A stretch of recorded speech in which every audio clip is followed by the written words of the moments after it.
तो भारत और बांग्लादेश के बीच जो क्रिकेट का मैदान है, वो अब एक डिप्लोमेटिक जंग का अखाड़ा बन गया है। चलिए इस पूरे मामले की तह तक चलते हैं और समझते हैं कि आखिर ये हो क्या रहा है। कहानी की शुरुआत होती है एक बहुत ही चौंकाने वाली खबर से। खबर ये है कि बांग्लादेश ने कहा है कि वो भारत में होने वाले वर्ल्ड कप में अपने मैच नहीं खेलेगा। वजह सुरक्षा चिंताएं। इसे एक क्रिकेट वॉर की शुरुआत तक कहा जा रहा है। लेकिन हम इस मोड़ पर पहुंचे कैसे, ये समझने के लिए हमें इस धमकी से ठीक पहले क्या हुआ, उस पर एक नज़र डालनी होगी। तो सबसे पहले ये देखते हैं कि बांग्लादेश क्रिकेट बोर्ड का ऑफिशियल स्टैंड क्या है। उन्होंने आधिकारिक तौर पर क्या कहा है।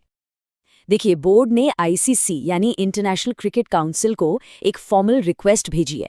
इसमें साफ साफ कहा गया है कि उनके सारे मैच भारत से बाहर कहीं और शिफ्ट कर दिए जाए। उनका कहना है कि यह फैसला सरकारी सलाह के आधार पर लिया गया है और मौजूदा हालात में टीम इंडिया ट्रैवल नहीं करेगी। पर दिलचस्प बात यह है कि ये वर्ल्ड कप वाली धमकी इस विवाद का पहला कदम नहीं थी। असल में ये एक और बड़े फैसले के बाद उठाया गया एक और ज्यादा बड़ा कदम था। जी हां, वर्ल्ड कप की घोषणा से ठीक पहले बांग्लादेश ने अपने देश में बेहद पॉपुलर आईपीएल के ब्रॉडकास्ट पे ही बैन लगा दिया।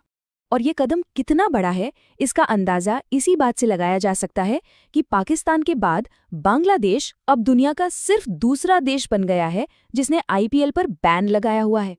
यहाँ एक बहुत ज़रूरी बात है, इस बैन से जो पैसों का नुकसान हो रहा है वो लगभग पूरा का पूरा बांग्लादेश के ही एक ब्रॉडकास्टर को हो रहा है, भारतीय क्रिकेट बोर्ड यानी बीसीसीआई को नहीं।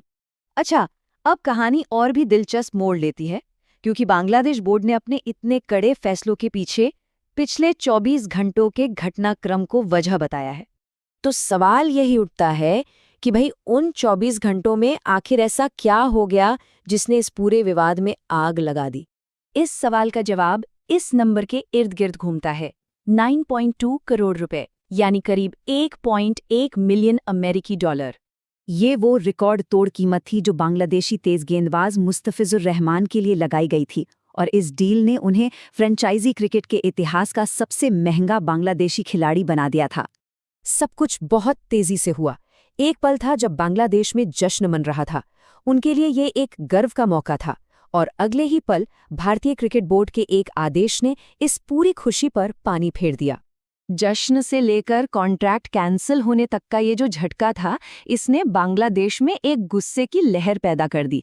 वहां के क्रिकेट जगत के कई बड़े नामों ने इस फैसले को दिल दुखाने वाला और सरासर नाइंसाफी बताया। लेकिन ये कहानी सिर्फ एक खिलाड़ी की नहीं है। जो एनालिसिस आ रहे हैं वो बताते हैं कि ये घटना तो दोनों देशों के बीच पनप रहे एक बहुत बड़े मुद्दे का सिर्फ एक छोटा सा लक्षण है। एनालिसिस इस तरफ इशारा कर रहे हैं कि ये मामला क्रिकेट के बारे में कम और दोनों देशों के बीच जो राजनीतिक तनाव चल रहा है उसे और हवा देने के एक मौके के बारे में ज्यादा है। ये जो टाइमलाइन है ये साफ साफ दिखाती है कि कैसे पहले से चल रहे राजनीतिक तनाव के माहौल ने एक खिलाड़ी के कॉन्ट्रैक्ट से जुड़े विवाद को एक बड़े इंटरनेशनल स्पोर्ट्स क्राइसिस में बदल दिया। और इन सब का सीधा असर पड़ रहा है भारत और श्रीलंका में होने वाले 2026 टी20 वर्ल्ड कप पर, जिस पर अब अनिश्चितता के बादल मंडरा रहे हैं।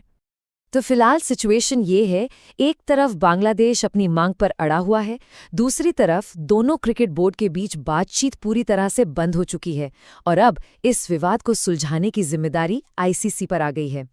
और इन सब के बीच एक बहुत बड़ा सवाल खड़ा होता है, क्या दुनिया का सबसे बड़ा क्रिकेट टूर्नामेंट यानी वर्ल्ड कप अब राजनीति की भेंट चढ़ जाएगा?